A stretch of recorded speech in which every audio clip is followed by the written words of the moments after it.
Summer time வந்துருச்சுன்னா இந்த ஒரு குல்ஃபி கண்டிப்பாக வீட்டில் இருக்கும். அம்மாவோட ரொம்ப ஸ்பெஷலான ஒரு குல்ஃபி, ரொம்ப ஈஸி. எப்படி பண்ணுறது அப்படின்றத பார்க்கலாமா? இதுக்கு முக்கியமாக அடிப்பிடிக்காமல் இருக்க கனமான பாத்திரம் தான் யூஸ் பண்ணணும்.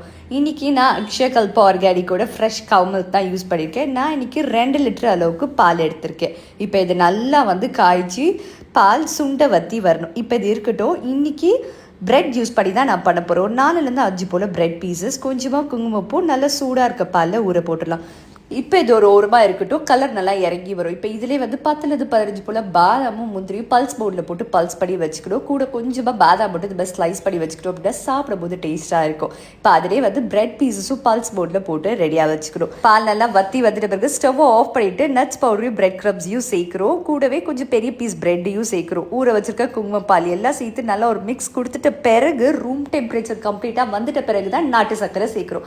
அரை கப்புல நாட்டு சர்க்கரை சேர்த்துட்டு குல்ஃபி மோல்டு இருந்தால் நீங்கள் அதில் சேர்த்துக்கலாம். இல்லைன்னா நார்மல் ஒரு டம்ளர்லேயே ஊற்றி ஓவர் நைட் ஃப்ரிட்ஜில் வச்சு எடுத்தோம் அப்படின்னா குல்ஃபி ரெடி. கண்டிப்பாக ட்ரை பண்ணி பாருங்கள்.